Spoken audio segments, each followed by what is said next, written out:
Hi, it's Denise. I went to the appointment that I had mentioned in my first video to get information from the team of people that work at the doctor's office where I'm being seen to hopefully have bariatric surgery. The procedure that I'm looking at having done is called a gastric sleeve surgery. I'm going to Tri-State Bariatrics. I live in New York State. I don't know if that's backwards. I don't remember if I did the thing to flip. If you make videos and you've ever had everything, you're not drunk if you can't read this and it's backwards. It's just that I forgot to do the thing that does the mirror imaging.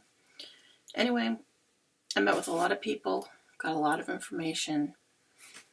I was there for 2 hours, and none of it was wasted just sitting around time. Met with one person. When they finish up, they bring you to the next person. So it was 2 full hours of meeting with different people who do different things in the office to start the process of getting ready to have surgery. Fortunately, my insurance does not have a waiting period as far as you have to see a nutritionist for 6 months first, or you have to lose a certain amount of weight first, or there's no time frame put on it by my insurance company, which I know some people do have that, and that can be something that's really frustrating. What I have to do is essentially just that makes it sound like it's not much. There's a lot. I have to meet the criteria of the surgeon's practice. They've set up their own criteria of what you have to do before the surgery, what testing and other doctors have to see you to have you medically cleared. It's a lot. It is a lot. I'm not gonna lie. At first, just the 2 hours straight of having information poured at you is like you're sitting there thinking, wow, I hope there isn't a quiz at the end, because I'm paying attention, but they're telling me a lot. The good thing is, everything that they told me, they gave to me in writing in some form or another. I mean, I have this book that's you can hear it, it's like cardboardy. It's not like a cheap pamphlet. It's like a paperback. Well, no, it's actually more solid than a paperback. It's like a cardboard book. And then there's a whole list of the different types of appointments and medical clearances that you need to get. I need to do an office visit or 2 with the surgeon, who I have not met yet. He was not part of the initial 2-hour appointment. So I have to meet him. I have to have an upper GI series. If any of you have had that, you know, it's not horrible. It's just a little gross and unpleasant. You drink barium and they take x-rays to essentially see that there's no masses or areas of constriction or anything in your throat or stomach. So I have to do that. I have to go to 2 of their support groups meetings. Now, they are about 3.5 to 4 hours, depending on traffic, away from where I live. I explain that to them because they're like, oh, the meetings are only like a half hour, 45 minutes, the support group meetings. I'm like, yeah, but me getting here and home is 8 hours without, however much time I spend down here.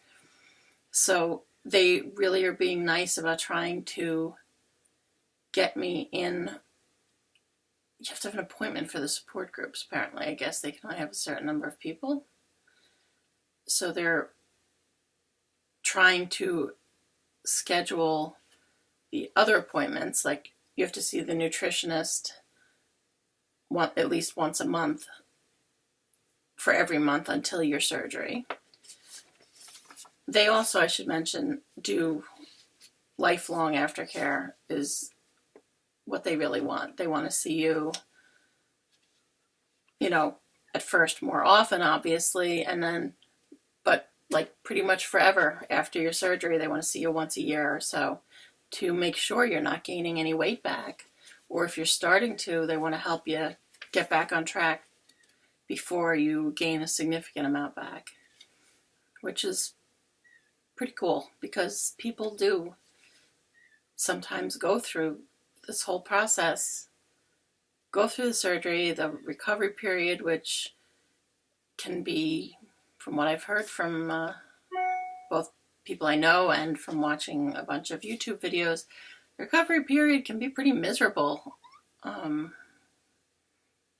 right after the surgery, like the first week or so. And then it's months before you're eating solid food comfortably. And it really is a lifetime commitment to sticking to a very strict diet. I think some people are misinformed and think that getting the surgery is this magic cure that, oh, you took the easy way out, you had the surgery and it's going to lose all the weight for you. And that's really not the case. You have to be committed to changing the way you eat for the rest of your life. Once they cut off 2/3 of your stomach, they can't put it back. So you can't decide, wow, I want to binge on nachos. If you do it, you're going to make yourself really sick, like maybe hospital sick. So people can still manage to gain weight after gastric surgery if they're not eating healthy. Your stomach can only hold a smaller amount, but if you choose to fill that smaller amount with sugary, high-carb junk, you're gonna gain weight, just like you would have without the surgery. So the surgery, as they explain it, is a tool. It helps you by making you, not making you is the wrong term, it's making you eat less. No, it's making it easier for you. You will feel more full on smaller amounts of food. It's still up to you to do the right thing in terms of making sure that what you're focusing on is getting plenty of protein so that you can heal properly, and that I'm not going to go through the whole thing. Plenty of people have done videos on the whole process of the diet before and after that goes in levels. Maybe when the time comes I'm actually doing it, I'll make a quick video about it. But part of the stuff they taught me was that they want you to start making some of these changes beforehand, so that when it comes time to have to do it, like when you wake up from surgery, actually I don't think you eat anything really the first day or two. You're pretty much sipping water and just staying hydrated. But you want to have gotten rid of the bad habits. Even, like, you can't, most of us don't think of chugging a bottle of water as a bad habit. But when your stomach can only hold 2 or 3 ounces, you will just make yourself throw up or be in a lot of pain or possibly rupture your suture line if you did it right after surgery. You have to learn to basically, they said, live with your water bottle in your hand and be taking sips constantly so that you're getting the full hydration. But you can't, on previous times that I was dieting and trying to keep track of my water intake, like I'd set a timer, and every hour, make sure I got a glass of water. I would just drink the whole thing and be like, all right, check. Next hour would do it again. You can't do that after this type of surgery. You're taking sips like roughly like if you could fill the cap of your water bottle, as opposed to just taking the larger sips that we're used to taking. So they do want you to start practicing doing that. Solid food, they want you to cut up into like bites that are the size of a pea or a pencil eraser, so that when after surgery, you already are in the habit of doing some of this stuff. The problem I'm finding with that is my insurance could cancel my surgery if my weight gets too low before the operative date. And they said I can't lose more than 12 pounds, or I would be at the cutoff for my insurance paying for it. And this is not something I have the money to pay for. So the only way I'm being able to do it is because the insurance covers it. It's hard when you're in a mindset to want to lose weight and people are telling you, don't do it yet. We want you to learn these skills. We want you to start putting these practices in place. But don't lose more than 12 pounds or else your insurance isn't going to pay for your surgery. So the way I'm eating is not the way most people would be eating if they had a higher BMI and were allowed to lose more weight before the surgery. They would be eating a much more calorie restricted diet prior to surgery than what I'm doing. But like I said, there is a method to my madness.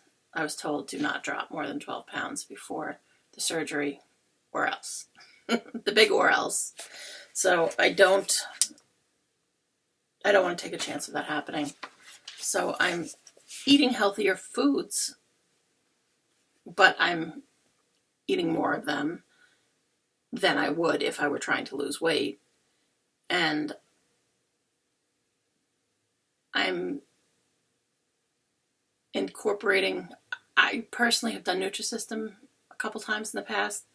It's easy to follow. Their food is good. And I always lost weight on it. Problem became after a while I'd be sick of it, or financially it would not be feasible and I'd just have to stop, and then I'd gain the weight right back.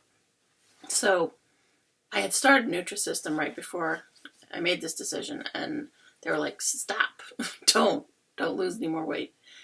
So I do have like a house full of Nutrisystem food, and I'll be getting another delivery of it because I didn't want to give up my membership.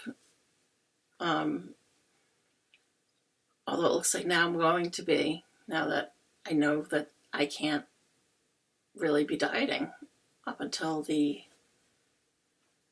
surgery, and certainly you're not going to eat that amount of food after the surgery.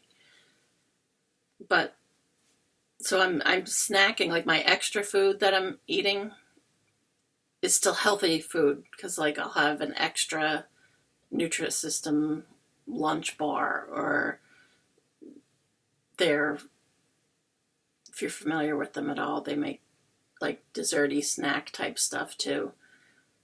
That's part of their meal plan. So I'm eating those still.